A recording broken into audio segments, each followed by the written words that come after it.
The ship broke through the clouds, and High Archivist Kethril pressed his face against the observation window.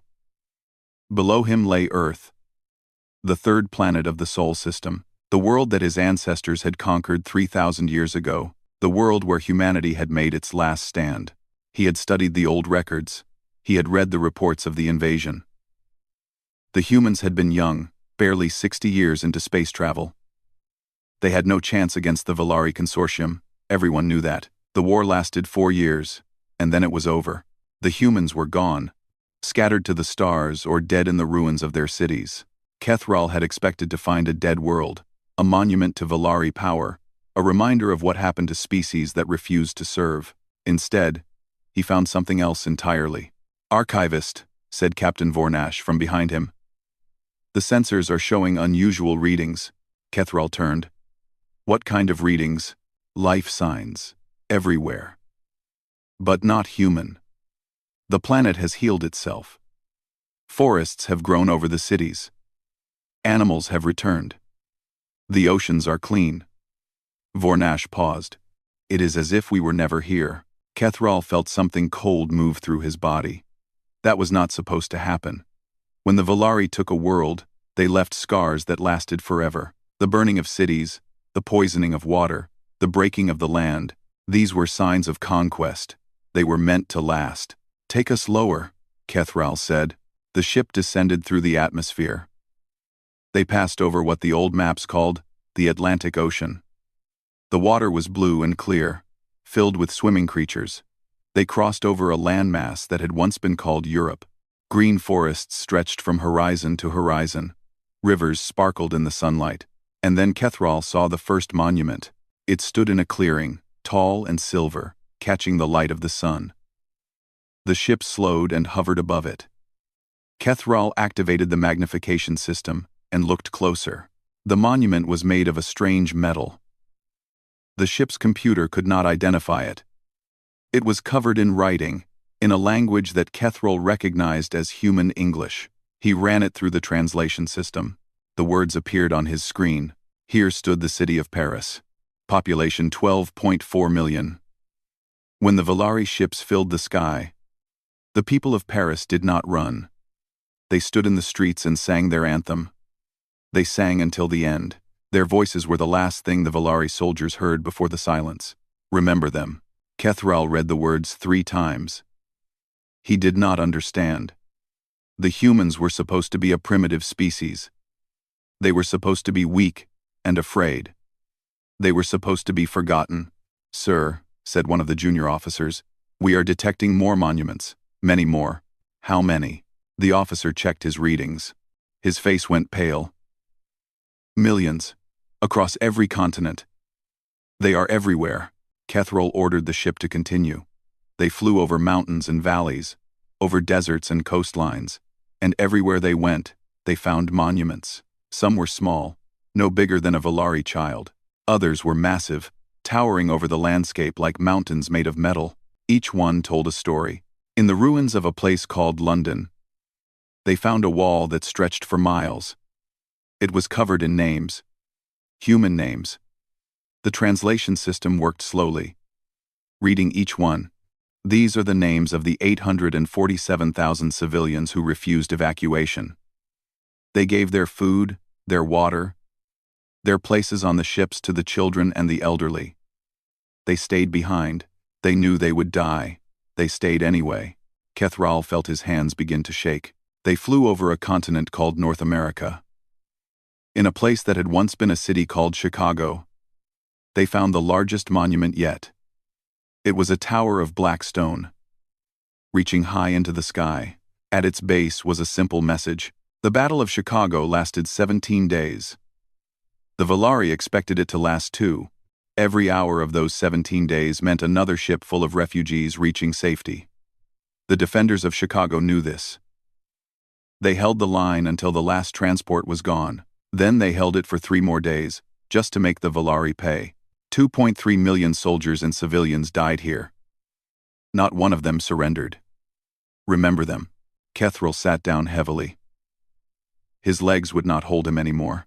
"Archivist," said Captain Vornash quietly. I served in the consortium military for 40 years. I have seen conquered worlds. I have seen what happens to species that resist. They are broken. Their spirits are crushed. Their names are forgotten. He paused. This is something different. The humans did not just resist. They documented everything. They built monuments that would last longer than stars. They wanted someone to find these. They wanted someone to know. Kethral nodded slowly. He was beginning to understand something terrible. The Valari had not conquered Earth. They had not broken humanity. They had simply killed a lot of humans and pushed the rest into the darkness of space. And the humans had used their final years on this planet to build a message. A message for whoever came next. A message that said, "We were here. We fought. We did not give up. Remember us." They found another monument near a place called San Francisco. This one was different. It was not a wall of names or a tower of stone. It was a simple statue of a human woman. She was looking up at the sky, her hand raised as if reaching for the stars. The inscription read, "Lieutenant Kate Morrison, age 24. When the Valari fleet gathered over Sydney, she flew her damaged fighter directly into their command ship. She died instantly. The explosion disabled the ship for 3 hours. In those 3 hours, 2 million people reached the evacuation transports. Kate Morrison never met any of them. She saved them anyway. Remember her." Kethral stared at the statue for a long time. Kate Morrison had been 24 years old. She had been young, barely an adult by human standards, and she had thrown her life away to save strangers she would never know. He did not understand. He could not understand. The Valari did not do things like this. No species did things like this. "There is more," said the junior officer. His voice was very quiet now. "Much more. The monuments cover the entire planet. Every city, every town, every battlefield. The humans recorded everything. Every name, every sacrifice, every act of defiance." Kethral looked out the window at the green forests and blue oceans below. The planet was beautiful. It was alive. And it was covered in millions of monuments to the dead. The Valari had come to Earth expecting to find a grave. Instead, they had found a shrine. The entrance to the vault was hidden beneath a mountain, in a place the old maps called Colorado. The humans had built it deep underground, protected by layers of rock and metal. It had survived 3,000 years without damage. It had been waiting. Kethral stood at the massive door with his team. The metal was cold under his fingers. Strange symbols were carved into the surface, and the translation system worked on them slowly. "Warning," the system said. "This archive contains the complete record of humanity's final years on Earth. It was built for those who come after. Enter and learn. Remember and understand." Junior researcher Mivala stepped forward. She was young and eager, her eyes bright with curiosity. "They wanted us to find this," she said. "They left it here for us." "For someone," Kethral corrected. "They could not have known it would be us." The door opened with a soft sound. Inside, lights flickered on, revealing a vast chamber filled with machines and screens. Everything was covered in a thin layer of dust.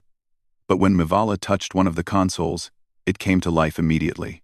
"The power systems are still working," she said with wonder. After all this time, Kethral moved deeper into the vault. The walls were lined with storage units, each one labeled with dates and locations. This was a library. A library of everything that had happened during the war. Mivala found the main console and activated it. A holographic display appeared in the center of the room. A human male looked out at them. He was tired. His eyes were red from lack of sleep, his hair was messy, and his clothes were wrinkled, but his voice was steady. A small tag on his uniform read, "Dr. Ben Carter." "If you are watching this," the human said, "then we are gone. Our cities are empty. Our people are scattered or dead. Earth belongs to someone else now." He paused and looked directly at the camera. "But we need you to understand something. We knew we could not win. We have known for 6 months, but that was never the point." Kethral sat down slowly. Around him, his team gathered to watch. The recording continued. Dr. Carter explained everything. When the Valari first arrived, they had offered humanity a choice: surrender and serve as a labor species, or fight and die. Most species in the galaxy chose surrender. It was the logical choice. It was the safe choice. Humanity refused. "You called us primitive, Doctor," Carter said. "You said we were too young, too fragile, too divided to matter in the grand scheme of things. You thought we would break easily." He smiled. "But there was no happiness in it. You missed something important about us. We have been fighting each other for 10,000 years. We have survived ice ages and plagues and wars that killed millions. We know how to suffer, we know how to lose, and we know how to make the enemy pay for every single inch of ground." The recording shifted to show maps and battle reports. Kethril watched as the history of the invasion unfolded before him. The Valari had expected the war to last 6 months at most. Earth was a single planet. Humanity had only a small fleet of ships. The numbers were completely one-sided, but the war lasted 4 years. The humans fought for every city. They fought for every hill and every river. When their soldiers died, civilians picked up their weapons. When their weapons ran out, they fought with knives and rocks and bare hands. They set traps. They launched suicide attacks. They turned their own cities into death traps that cost the Valari thousands of soldiers. Dr. Carter appeared on screen again. "The consortium lost 340,000 soldiers taking Earth. That is more than you lost in the previous century of conquest. We were one world, one species, barely into space travel. And we made you bleed." Mavala was writing notes furiously. Her hands were shaking. "This is impossible," she whispered. "The official records say the conquest was easy. They say humanity surrendered after the first few battles." "The official records are lies," Kethril said quietly. He was beginning to understand why. The recording continued. Dr. Carter spoke about the evacuation, about the thousands of ships that had carried refugees away from Earth. He spoke about the people who had stayed behind, to buy time, knowing they would never leave. "Every hour mattered," he said. "Every day we held out meant more ships reaching safety, more children growing up somewhere safe, more of our people surviving to remember." He leaned forward. "We knew we were going to die. We made our deaths count." And another human appeared on the screen. A woman this time, older than Dr. Carter. Her name tag said, "Dr. Lisa Huang." "We always knew we were not alone in the universe," she said. "When we looked up at the stars, we dreamed of meeting other species. We hoped they would be friends. We hoped they would be wise and kind." She shook her head. "Instead, we met you, conquerors, slavers. You looked at us and saw only resources to be used." She stood up and walked closer to the camera. "But you made a mistake. You thought breaking our planet would break our spirit. You thought killing our people would end our story. You were wrong. We are not fighting to win," she continued. "We stopped believing in victory a long time ago. We are fighting so the ones who escape will remember. We are fighting so our children will learn. We are fighting so that one day, when humanity returns, they will know what happened here. They will know what we sacrificed. And they will come back stronger." The recording ended. The chamber was silent. Kethril looked around at his team. They were all staring at the screen with wide eyes. Some of them were trembling. Mivala had tears running down her face. He understood now. The monuments outside were not graves. They were not sad memorials to a defeated people. They were promises. Every name carved into stone was a promise that humanity would remember. Every story recorded in this vault was a message to the future. The humans had lost Earth, but they had made sure their story would survive forever. Kethril thought about the official history he had learned as a child. The Valari were the great conquerors.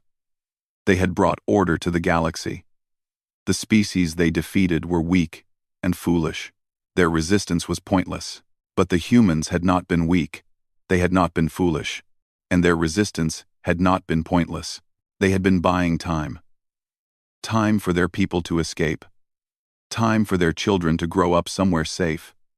Time for humanity to scatter across the galaxy like seeds in the wind. There is more, Mivala said quietly. She was looking at the console. Much more. This vault contains thousands of hours of recordings. Reports from every battle. Messages from soldiers and civilians. Final words from people who knew they were going to die. Kethril nodded slowly. We will watch all of it, he said. We will learn everything. He owed them that much. The days passed slowly in the vault. Kethril and his team watched recording after recording. They read report after report. They learned names and faces and stories that had been hidden for 3,000 years. Each story was worse than the last. In the ruins of Tokyo, they found records of 847 pilots who had flown suicide missions against Valari shield generators. The pilots knew their ships would be destroyed. They knew they would die. But each ship that hit a generator created a gap in the Valari defenses. Each gap allowed evacuation transports to escape. The pilots had done the math. They had made their choice. One of the recordings showed a young pilot named Danny Okazaki. He was sitting in his cockpit, recording a final message for his family. Mom, Dad, he said, I know you wanted me to get on one of the evacuation ships. I know you are probably angry with me, but I had to stay. Every pilot matters now. Every minute matters. He paused and wiped his eyes. There are kids on those transports. Thousands of them. If I can buy them one more minute, one more second, then it is worth it. I love you. Tell everyone I love them. And please do not be sad for too long. I chose this. I am glad I could help. The recording ended. Mivala sat in silence for a long time. In London, they found a wall that stretched for miles. It contained 12,000 names. All of them were civilians who had refused evacuation. When the transports came for them, they had given their seats to children and elderly neighbors. They had chosen to stay behind. One name on the wall belonged to a woman named Grace Kelly. She had been a teacher. Her final message was recorded in the vault. I am 62 years old, she said. I have lived a good life. The children in my neighborhood are 5, 6, 7 years old. They have not lived yet. They deserve the chance, so I am giving them mine. She smiled softly. I have taught thousands of students over the years. Maybe some of them will remember me. Maybe they will teach their own children someday. That is enough. That is more than enough. Kethril added her name to his personal records. He was keeping a list now, a list of humans who had given everything. The list was very long, but it was a small monument in a place called Kansas that finally broke Mivala. The monument was simple, just 2 small stones standing side by side in a field of grass. The inscription was short: Amy and Chris Patterson, ages 8 and 6. When Valari ground forces surrounded the evacuation convoy, these children walked out to meet them. They were carrying flowers. The Valari soldiers hesitated for 11 seconds. 11 seconds was enough. The convoy escaped. Amy and Chris did not.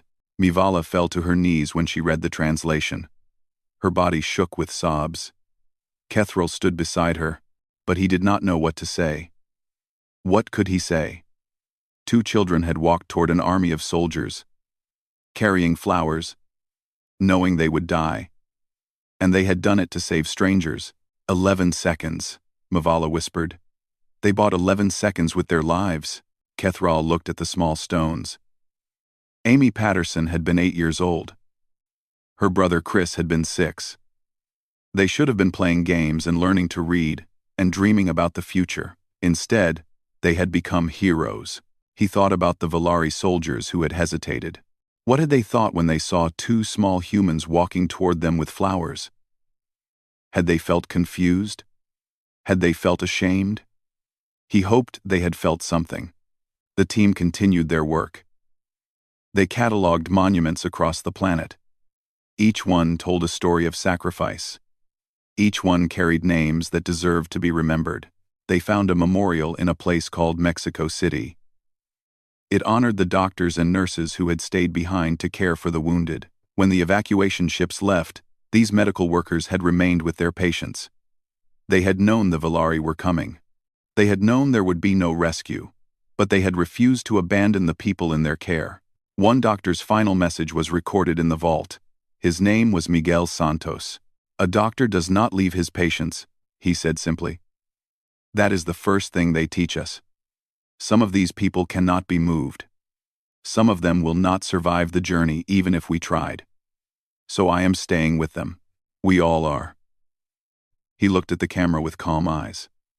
"I became a doctor to save lives. I cannot save these lives, but I can make sure they do not die alone. That matters. It matters more than anything." Kethril ran the numbers one night, alone in his quarters. The Valari had lost 340,000 soldiers taking Earth, against a species that had discovered faster-than-light travel only 60 years before, against a species that the consortium had dismissed as primitive and weak. The humans had made them pay for every city block, for every hill, for every river crossing. They had turned their own homes into fortresses, and their own bodies into weapons, and they had done it knowing they could not win. That was the part Kethril could not understand. The humans had known from the beginning that victory was impossible. The numbers were too unequal. The technology gap was too wide. They had no chance, but they had fought anyway.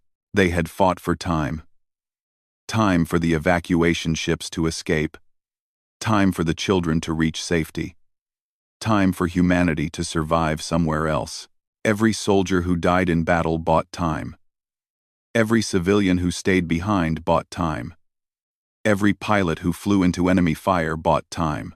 Time was the only currency they had left, and they spent every second of it on the people they loved. Kethril thought about his own people. The Valari were conquerors. They took what they wanted from weaker species. They did not make sacrifices. They did not die for strangers. The very idea was strange and foreign to them. But looking at these monuments, reading these messages, watching these recordings, Kethril began to wonder. Was the Valari way really better? Was conquest really strength? The humans had lost everything. Their planet was gone. Most of their people were dead. By any measure, they had been defeated completely. But their stories had survived. Their names had survived. Their spirits had survived. And somewhere out in the galaxy, their descendants were still alive. Still remembering. Still waiting. Kethril looked up at the stars through the vault's single window. He wondered what the humans had become in the 3,000 years since the war. He wondered if they were still out there, watching and waiting. He wondered if the Valari should be afraid. Deep in the Denver vault, Kethril found a door that the others had missed. It was hidden behind a wall of storage units, barely visible unless you knew where to look. The door was smaller than the others, made of a dark metal that seemed to absorb the light around it. He called Mivala over. Together, they examined the door. There were no handles, no buttons, no obvious way to open it. "Maybe it is locked," Mivala said. Kethril touched the surface. It was warm under his fingers, which surprised him. Everything else in the vault was cold. This door was different. A soft voice spoke from somewhere inside the wall. "DNA scan complete. Non-human detected. Welcome, visitor. You have been expected." The door slid open. Beyond it was a small chamber, barely large enough for 2 people. In the center stood a single console, glowing with a soft blue light. It was still powered, still active, still waiting after 3,000 years. Kethril stepped inside. The air was different here, warmer, cleaner. The humans had built this room to last forever. He touched the console. A hologram appeared before him. A human male, older than the others he had seen. His hair was gray, his face lined with age and worry. But his eyes were kind, and there was a small smile on his lips. His uniform was different from the others, decorated with medals and symbols of rank. The tag on his chest read, "Admiral Frank Delgado." "Hello," the Admiral said. "If you are seeing this, you are probably Valari. Congratulations on winning the battle." His smile grew wider. "But I have some news about the war." The hologram shifted. A star map appeared, filling the small room with points of light. Kethral recognized it immediately. It was the galaxy. All 100 billion stars of it, but there were markers on the map that he did not understand. Thousands of them, scattered across every spiral arm, clustered in corners of space that the Valari had never bothered to explore. While you were busy taking Earth, Admiral Delgado continued, we were busy leaving. You knew about the evacuation ships, of course. You tracked them. You hunted them. You destroyed many of them. He paused, but you did not find them all. The markers on the map began to glow brighter, and there were other ships you never knew about. Colony pods. Built in secret. Generation ships. Launched from hidden stations. We sent them in every direction. To every corner of the galaxy. We scattered like seeds in the wind. Kethral stared at the map. His heart was beating faster now. You see, the Admiral said. We learned something from you. We learned that the galaxy is full of predators. Full of species like you, who see conquest as natural, and mercy as weakness. You showed us what the universe is really like. He shook his head slowly. We were dreamers. Before you came, we thought space would be full of friends and wonders. You taught us the truth. The hologram stepped closer. It felt almost real. Almost solid. So we changed. We adapted. We became something new. The people on those ships are not the same humans you fought on Earth. They are harder. Smarter. More careful. They have learned to survive in a galaxy that wants to destroy them. Admiral Delgado raised his hand. The star map zoomed in on one of the markers. It showed a small system, far from any Valari territory. The system contained 3 planets, 2 asteroid belts, and a cloud of small moons. This is one of our colonies, the Admiral said. It was founded 6 years after the fall of Earth. By now, 3,000 years later, it probably holds 1 billion people. Maybe more. He smiled. And this is just one of thousands. The map zoomed out again, showing all the markers. We are not coming back to beg for our homeworld, Admiral Delgado said. His voice was calm, almost gentle. We are not coming back to surrender. We are not coming back to negotiate. We are coming back when we are ready. He leaned forward, and his kind eyes turned cold. And we have had 3,000 years to get ready. The hologram flickered. Another figure appeared beside the Admiral. A young woman in a military uniform. She could not have been older than 25.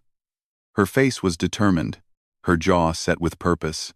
This is my granddaughter, the Admiral said. Sophia. She was born on one of the evacuation ships. She has never seen Earth. But she knows every story. She knows every name. She knows what you did to us. The young woman did not speak. She did not need to. Her eyes said everything.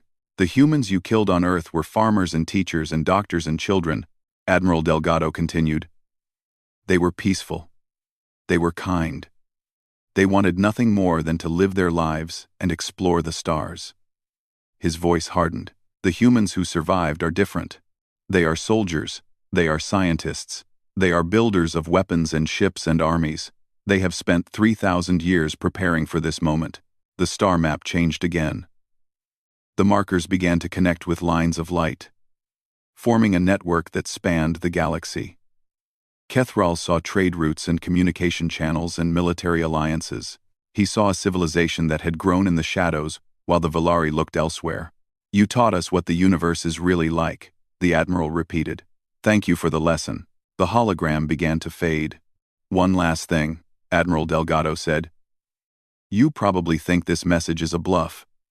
You probably think we could never grow strong enough to threaten the consortium. You probably think 3,000 years is not enough time. He smiled one final time. I hope you keep thinking that. It will make things easier. The hologram vanished. The room went dark. Kethral stood alone in the silence, his mind racing. He thought about the markers on the map.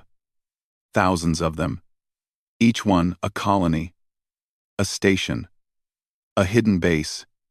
Each one filled with humans who remembered what the Valari had done. He thought about the monuments outside. The millions of names carved in stone. the promises that humanity had made to itself. He thought about Admiral Delgado's kind eyes turning cold. The humans had not been defeated. They had not been broken. They had been scattered. Yes. They had lost their homeworld. Yes. But they had survived. They had grown. They had waited, and now, 3,000 years later, someone had finally come back to Earth to see what they had left behind. Kethral walked out of the chamber. His legs felt weak. His hands were shaking. "Archivist?" Mivala called. "What did you find?" He did not answer. He could not answer. He needed to think. He needed to understand. The Valari had won the battle for Earth. But the war was not over. It had barely begun. Kethral ordered the immediate departure. His team gathered their equipment and their recordings. Everything they had found in the vault. They loaded it all onto the ship in silence. Nobody spoke. Nobody needed to. They all understood what they had discovered. The ship lifted off from Earth's surface as the sun began to set. Orange light spilled across the green forests and blue oceans below. The monuments caught the light and glowed like stars fallen to the ground. Millions of them. Millions of names. Millions of promises. Kethral watched the planet shrink beneath him. He needed to return to Valari space. He needed to warn the consortium. He needed to tell them everything. The ship broke through the atmosphere and entered the darkness of space. Earth became a small blue marble behind them, beautiful and peaceful, hiding its secrets beneath forests and oceans. "Set course for home," Kethral ordered. "Maximum speed." Captain Vornash nodded and began entering commands. The navigation systems hummed to life. The engines powered up, and then the communications officer spoke. "Sir, we are receiving a signal." Kethral turned. "From where?"